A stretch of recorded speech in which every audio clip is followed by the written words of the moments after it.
మరి జంతువులంటే ఒక రోజు ఋషి గారి దగ్గరికి వెళ్ళి అడుగుతుందంట, ఋషి గారు పులి అడుగుతుందంటే, నేను చాలా బలవంతుని, శక్తివంతుని, మనిషిని ఒక్క ఏటికి పంచ చేసి చంపేయగలిగిన వాడిని, మనిషి అడవిలోకి గన్ను తీసుకుని వస్తే నేను పారిపోవడం ఏంటి?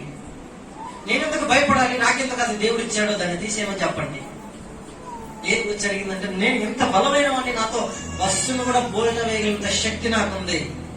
కనీసం 10 కేజీలు మోట్లు ఎత్తలేడు మనిషి. అలాంటి వాడు నన్ను ఎదిరించడం ఏంటి? నా దంతాల దోసుకెళ్ళి అమ్మడం ఏంటి? నన్ను చంపి నా చర్మముతో వాడికి కావాల్సిన వస్తువులన్నీ చేసుకోవడం ఏంటి? వాడికన్నా బలం ఎక్కువ, వాడికన్నా జ్ఞానం ఎక్కువ, వాడికన్నా విరిగిన శక్తి ఎక్కువ. ఒక ఏనుగు ఒక మనిషిని ఒకసారి చూస్తే చచ్చిపోయిన తర్వాత చూసిన వ్యక్తిని గుర్తుపడుతున్నా. అంత జ్ఞాపక శక్తి ఏనుగు ఉంటుంది, అంతటి జ్ఞానం నాకుంది. నేను మనిషి వస్తే పారిపోవడం ఏంటి? అడవిలో చురుకైన వారము, బలమైన వారం మేమెందుకు చేయాలని అడుగుతామంటే, ఋషి గారు చిన్న ప్రశ్న వేశారంటే, అయితే పులి మనిషిని మాంసాన్ని తినడం మానేసి గడ్డి తింటావా అని అడిగాడు. అది ఎలా కుదురుతుంది ఋషి గారు? చిన్నప్పటి నుంచి మా అమ్మ పెట్టి పెంచింది. దేంతో?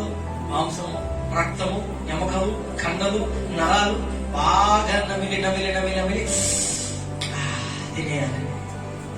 దాన్ని బట్టి ఏ రోజే గడ్డి వాసన కూడా చూడ. నేను నువ్వు గడ్డి తినగలవా? లేదు ఋషి గారు, నేను గడ్డి తినలేను. నక్క కడిగిందంట, నీది వంకర బొద్దులు, టొంకర ఆలోచనలు కదా. నీ ఆలోచనలు మార్చుకుని పనికి మాలిన జీవితాన్ని విడిచిపెట్టేసి పరిశుద్ధమైన జీవితాన్ని, నిజాయితీమైన జీవితాన్ని కలిగి ఉంటావు నక్క నువ్వు.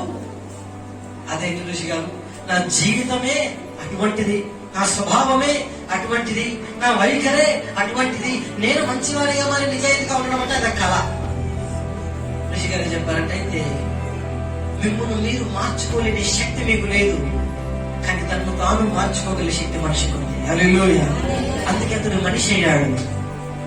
పౌలు చెప్పాడయ్యా, మిమ్మల్ని మార్చుకోండి.